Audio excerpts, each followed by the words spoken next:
Well, hello and happy Friday. It is digital host A.J. Wuest welcoming you back to Before the 4, where I go through 48's top news stories and then some before our 4 p.m. newscast.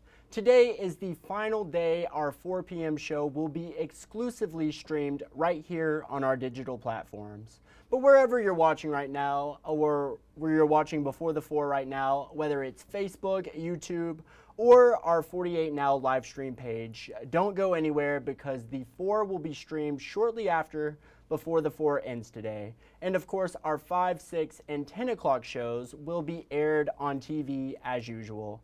But I want to thank you all for watching and just spending a little of your Friday afternoon with me. Now, with all of that said, I say we just go ahead and jump into today's top stories. And it was quite a busy day today. Let's pull up the first story right here. Starting things off in DeKalb County, authorities are still investigating after they say a murder-suicide occurred last night on County Road 50 in Grove Oak. Deputies initially went into the home responding to a welfare check. Upon arrival, authorities say they found 2 people inside lying dead from gunshot wounds. Investigators believe the male occupant allegedly took the life of the female occupant before taking his own. The DeKalb County coroner says the 2 dead were mother and son. They have since been identified as 84-year-old Beverly Vitale and 60-year-old Scott Vitale. 48 Savannah Sapp has been in the Grove Oak community speaking with people there, and she will have updates for you all on this very tragic situation coming up at 4. And now in Sheffield, where a person is dead after a shooting early this morning. Police say the incident happened in the Underground, which is on South Columbia Avenue. Officers were originally dispatched around 2:30 in the morning to Helen Keller Hospital for a gunshot victim. Police say he later died from his injuries.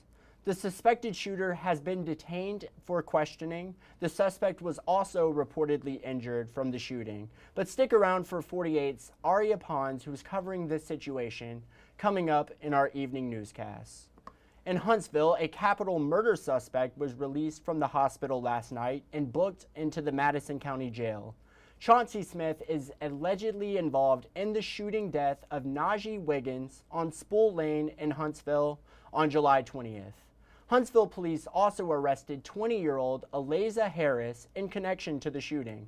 Smith is charged with homicide, capital murder during robbery, and is being held in the Madison County Jail without bond. Now, in case you missed it, a Florence man was recently indicted on multiple counts of capital murder from a shooting that happened back in 2015. Aria Pons has the details. This is where him and Kayla got killed. Vicki Holt lost her son, Gary Baskins, in 2015 when he and Kayla Glover were shot and killed in the parking lot of Jody's restaurant. 2 men have now been indicted in their shooting deaths, Sean Ryan and more recently Travis Fallows. I cannot believe it because it was supposed to be his best friend. He thought the world of Travis. Holt says Baskins and Fallows have known each other since they were 11. She says she's taken Fallows in to live with her multiple times. He was a pallbearer at Baskins' funeral, and now Fallows has 4 counts of capital murder connected to his death. Hope he's held accountable for the thing in Colbert County finally, because I know that case, involves serious, looked like almost a, I don't know if you call it a contract hit or what it was, but it was something that sure doesn't happen every day in our community. Lauderdale County District Attorney Chris Connolly says he's prosecuted Fallows for 2 other unrelated shootings, including one where a man named Antonio Foster was killed. Fallows pleaded guilty to assault in both cases. Holt says she still misses her son, adding that he was one of the best people she knew. He take people off the streets and feed them, and he'll bring them to my house, and he'll like, Mother, I got somebody here that needs to eat. He was a kind-hearted person. He give you a shirt off his back. Holt says she may never know the true reasoning behind what happened, but she does know one thing. Yes, I have to forgive them. I have to forgive them. Well, thank you, Aria. Also coming up at 4, 48's Daquan Lee will be bringing you all the story on the city's efforts to make Huntsville a more walkable city. So make sure you stick around for that story from Daquan coming up. Now, another day, another episode in American politics. That's what an election year is all about. And it appears former President Donald Trump and Vice President Kamala Harris have officially agreed to face off on the debate stage this fall. Both camps say they'll debate on September 10th. The former president proposing 2 additional dates, but will Harris agree? In the meantime, Trump and Harris are both heading west, where they'll tout their accomplishments and campaign promises as the sprint for the White House continues. NBC's Drew Petrimo has the latest from Washington. Speaking with reporters at his Mar-a-Lago, Florida estate, former President Donald Trump ticking through a laundry list of grievances and attacks on Vice President Kamala Harris. She doesn't know how to do a news conference. She's not smart enough to do a news conference. Explaining Harris's rise in the polls. She's a woman. She represents certain groups of people. And bragging about the size of crowds at his rallies. On crowd size, in history, for any country, nobody's had crowds like I have. Harris and her running mate, Governor Tim Walz, in Michigan, speaking to the United Auto Workers. I am so deeply honored, as a lifelong supporter of union labor, for Tim and I to have the endorsement of UAW. Walz playing attack dog, taking aim at the Trump ticket. He doesn't know you. He doesn't care about your family. And his running mate is just as dangerous and backward as he is. It appears the candidates will soon appear on stage together. We'd like to do 3 debates. We think we should do 3 debates. But so far, the Harris camp agreeing to just one on September 10th, planned months ago when Joe Biden was still in the race. I am happy to have that conversation about an additional debate for after September 10th, for sure. Until then, both campaigns will continue to crisscross the country. With less than 3 months before Election Day, every minute is critical to reach voters. Drew Petrimo, NBC News, Washington. Thanks, Drew. Now, earlier today, an airplane carrying over 62 passengers crashed in Brazil earlier today, killing everyone on board. Officials say the plane took off earlier today near the Brazil-Paraguay border. The plane was reportedly bound for the Sao Paulo airport. However, during the trip, the plane crashed into a neighborhood. Right now, there's no word on what caused the crash, but we will update you all as we continue to learn more. Now, what in the world is going on this weekend here in the Tennessee Valley? Let me pull this back up for you all. But yeah, what is going on this weekend in the Tennessee Valley? One thing that began today, of course, Restaurant Week is officially here. That is right, as part of Culinary Month here in Huntsville, the 12th annual Huntsville Restaurant Week will feature over 65 different restaurant and beverage places with exclusive deals and menu options available until the 18th. Recently, I spoke with Pam Williams. She's with the Huntsville-Madison County Convention and Visitors Bureau, and let's take a listen to what she had to say. And I don't know about you, but I am certainly a big fan of foods. So can you talk a little bit about Restaurant Week also? Sure. So Restaurant Week is when we invite any restaurants in the area to offer a special. And it's any special that they design of their own creation. Some will have like a full 4-course with a wine pairing. Some will have a family takeout special. So it's anything that they want to offer. And this year we have over 75 places that are participating. Wow. Yeah. That is certainly a lot of different places. Yes.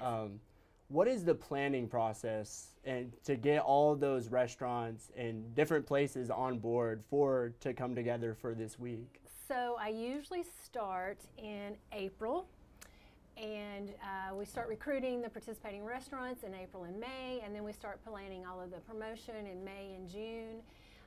So it is a big promotion. It is a lot of behind the scenes work, Yeah. but it's worth it every year. Yeah. So that is one thing going on, and earlier I said 65 and Pam just said 75, so 75 different restaurants going on, 75 different places to check out. So that is definitely one thing you can do until the 18th. But another thing you can do, especially if you're a car lover, North Alabama's premier indoor car show is coming to the Von Braun Center. The Rocket City Octane Auto Show. It's going to be huge, and I know 48's Brad Travis is certainly excited about it, to name one. But I also spoke with Joseph Scott in a 48 Now interview. Joseph Scott is a big Mustang man, and he is the car show organizer. So let's take a listen to what he had to say about the community surrounding cars here in the Tennessee Valley. I like to tell people that there's a couple of things in this world that bring everybody together. It doesn't matter where you're from. It doesn't matter where you went to school, who you root for, doesn't matter the color of your skin. There's something that brings everybody together to me, and that's music and cars. The car community, you can be standing and talking to a guy that's 80 years old, and he's over here talking to an 18-year-old that's got his first Mustang, and this 80-year-old grandpa is telling stories about his first Mustang. And it just brings the community together, We don't have to worry about politics or anything else. It's just have a good time. Everybody's sharing in that same camaraderie of car shows, whether you've got a car, a truck, a Jeep, a bike. And it also doesn't matter if you're driving a $5,000 starter car. Maybe you've worked all summer to get your first car and you buy a nice little used whatever. My first car was a Volkswagen Scirocco, and I loved that car. It was the first chance of freedom, to drive and to go places. Or it doesn't matter if it's a $180,000 brand new Shelby GT500 or whatever, I love it so much. That was an awesome interview, and you can check out those full 48 Now interviews on our website, WAFF.com. Just go to the digital shows section and the 48 Now playlist. But with schools now back in session, some are seeking to ban cell phones after many say they have become a major distraction in the classroom. NBC has the story. I feel like kids are on their phones and devices way too much. Parents and students we talked with giving a thumbs up to the cell phone policy, which started at Ellington High earlier this year. It really does seem to help people focus more, because before there was a lot of people just on their phones for a lot of class. Students can still use them during non-teaching time, like in hallways and the cafeteria. But anytime there's instruction going on, anytime they're in an organized class, that is time where when they walk into the classroom, it goes into an area to be stored, and they do not have access to it until they leave. The middle and elementary schools have similar or even more restrictive rules. And while it's too early at the high school to say how the change is affecting student performance, there does seem to be a noticeable difference in classes. Anecdotally, feedback from students, parents, and teachers, they're thrilled. They can feel the effects of it. The interactions between teachers and students are much more positive. Other schools in the state, like in Manchester, have tried different ideas, including requiring phones to be locked in pouches during the school day. In Ellington, parents say they can still reach their kids, including in between classes or by calling the office, and that protecting teaching time from smartphone distraction is key. It limits their ability to just focus. And I really think that it is a problem. Well, thank you. And I was checking the comment section just a second ago, and I saw that Roberta Smart commented on the video. She said, "Good evening, everyone." Roberta, hope you're having a fantastic evening. Thank you for commenting. And also, if anyone's watching right now, feel free to comment. I can see so if you do. But with that said, let's now go to sports. Alabama Crimson Tide point guard and Shoals native Mark Sears today spoke with students at Harlan Middle Elementary School in Florence. Get the latest on that and hear from Mr. Sears himself in tonight's newscast. Also, don't forget to head on out to Toyota Field tonight and catch 48's Liz Hurley throw out the first pitch at the Rocket City Trash Pandas game. Now, here's a really, really cool story I saw earlier. A puddle in Brooklyn, New York got a whole lot of attention because of what's below the shallow surface of the water. Melissa Colorado reports. What happens when you combine a leaking fire hydrant, a trip to the pet store, and the good intentions of some Bed-Stuy neighbors who just want to give their block a sense of serenity? You get this, the Bed-Stuy goldfish puddle. We don't have an aquarium, so it's as good as we're gonna get. Here on the corner of Tompkins Avenue and Hancock Street. And everybody takes turns. Oh, did you feed the fish? Did you check on the fish? Jaquan Irving and his friends have turned what would normally be a forgettable patch of wet dirt into a makeshift goldfish pond that has now gone viral. It's peaceful, it's tranquility. Irving says the idea came to him about a week ago. $16 at the local pet store scored him about 100 goldfish. It's a novelty. It makes people feel good, so what harm can come of it? Goldfish are surprisingly resilient, but keeping them here has a lot of risks, says veterinarian Julius Tepper, who runs the Long Island Fish Hospital. You've got issues with pollution that could be a problem. You've got issues with predatory birds. And there's the issue of the water supply. Our camera was rolling as DEP crews arrived to shut off the trickling fire hydrant. Irving says at least one person has already scooped up dozens of goldfish as word has spread online amongst people worried about the well-being of the fish. It's 100% not an animal boost. About an hour after the crews left, the ground was quickly soaking up the water, leaving the goldfish with little space to swim. Irving returned to unseal the valve and keep the goldfish alive. Irving says the so-called Bed-Stuy aquarium has a plan B. We are going to take them out, and we're going to give them to the kids in the community. Super cool stuff. Now it is Friday, so it is time for a dose of inspiration with the good side. Meet a man who did 3 years of time for possession of drugs. Now he's in his third year as mayor. Gray TV local news correspondent Betsy Webster takes us to Kansas and where it all started. Right here. When Jermaine Wilson stepped into the abandoned prison that abuts the current Lansing prison, it brought back memories. This right here was my bunk. Not good memories. Or so you'd think. But he thinks just as much about how it changed him. I had to learn from the hard times and the difficult times so I can learn to appreciate the good times, the happiness and the joy that I'm able to spend with my family today. After Wilson was released from behind the barbed wire here, he turned his experience into a push for change. First, by mentoring inmates. Then, by using his position in public office to partner with the prosecutor who expunged his record in 2015. He wanted to give other released inmates the same opportunity. Jermaine's not only turned his life around, but has been instrumental in turning so many other people's life around. Together, the two created Leavenworth County's expungement program. It removes the cost barrier for those who fit the requirements and makes the process faster than it used to be. Prosecutor Todd Thompson distinctly remembers one case that came to him. We had a man who had a serious charge back in the 80s. He had been clean, no problems, great job, and he was in his 80s. And he came in and he goes, "This still holds on to me. This still weighs on me. I want to die with a clean record and having put this past me." Wilson has a message for anyone else who gets a second chance. Don't waste it. Your past is a place for you to learn from, but not live in. Maximize the opportunity, move forward, and don't dwell on the past. In Lansing, Kansas, Betsy Webster, KCTV5 News. Super inspiring story there. Now let's talk about the stories you're just not going to want to miss. A meteor shower heading its way very soon. The latest on that.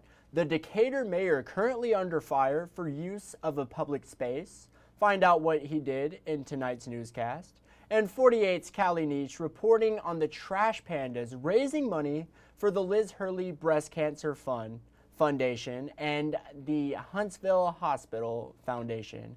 These are just a few of the stories you're just not going to want to miss in tonight's newscast.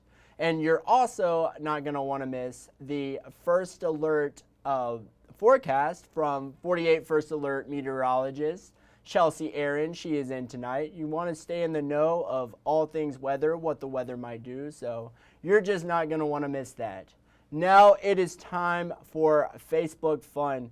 Let's pull up today's question. And our question was, of course, what was your favorite cartoon as a kid?